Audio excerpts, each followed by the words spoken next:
continuing on for the whole school approach, we really want to make sure that everything we do with all students, let alone PDA students, but all students should be trauma informed. So whether you're talking about a PDA student or other, we still need to come from the trauma-informed practice approach, because that approach respects the student's needs and looks at the student individually. So that really is what I perceive as the number one goal for all schools, is that it should be trauma-informed. When you're talking about PDA students, you absolutely want to make sure it's trauma-informed, knowing that when the child dysregulates and hits that trauma response, that's actually happening. They're coming from a trauma place. So when they have these big behaviours of concern, which you see there in point 2, that we need to know that it's come from a place of trauma. It's not because they're a naughty kid. It's not because they didn't get what they want. It comes from a place of trauma, which moves me into point 2. You have to think about our language. Behaviours of concern, there could not be a worse term to describe what's happening to a PDA. And unfortunately, that's the terminology we use in schools. We use behaviour of concern. We use it as well in the NDIS. It's not a behaviour of concern. What it is an emotionally dysregulated child that no one was paying attention to or wasn't identified as having that dysregulation because of the system. So I don't need people to talk about it that way in a report, because I appreciate that you still need to hit the markers within the education system, but we need to understand the difference. When you're talking about behaviour with parents, when you talk to them at the end of the day, or with students, that's not helpful for them. We need to be talking about their emotions, like, this looks like it's really hard. You look like you're becoming dysregulated. Help them use the language we want them to use to understand themselves, and then they will talk about it differently themselves. So you can help change that culture of disability even within those simple terms. Don't be afraid to discuss what makes us all different. I have seen this only done well in a couple of schools, and my children's school was one of these because I went and did the approach. So my children wanted to wear their noise cancelling headphones to school, and apparently this was new, even though I've seen students wear them for years. So I went into the classroom and had a conversation about how awesome it was that we can all be different, and we did a cute little exercise about how we're all the same and how we're all different.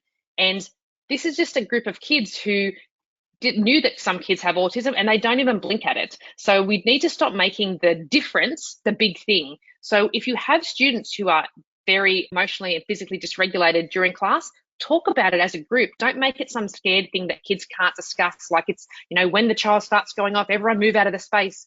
If it's an okay thing, the students will understand and they will work as a group to support. And when the children don't attend school, they'll hope that they come back, even if they're having difficulties with students. So I think it really builds this class approach, and it definitely helps. Obviously, at the end of each year, we change classes, that the students start to understand what's going on. With so many neurodivergence kids through schools, and obviously neurodivergence assessments are increasing, it's a lot easier to discuss these days than 30 years ago when I was at school. So, because it's so much more common. Now, PDA is becoming a lot more common too, so it's okay to discuss those things. And I think schools need to be very open to these sort of conversations and not try and hide them away. Team around the child is what we call an approach where both the parents and child, as well as the school system and the allied health team, are all having meetings regarding the child and what may be going on. Usually these meetings sadly only occur when something has gone, inverted commas, wrong, and we have these team around the child meetings to discuss how to make it right again.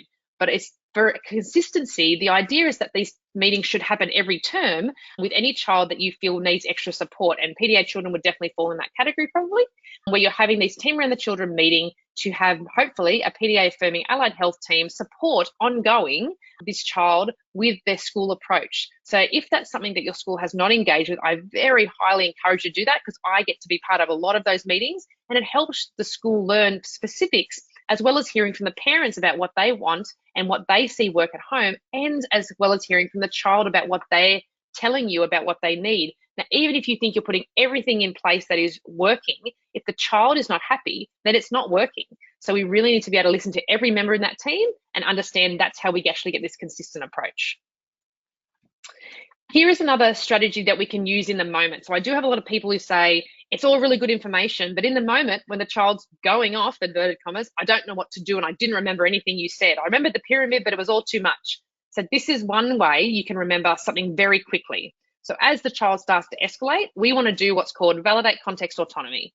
To start with, you are going to validate where the child is coming from. And this is not just going to be through conversation, but this is going to be from your facial expressions to your hand motion to you really feeling that you are going to validate what's going on. I completely get that school can be super scary sometimes.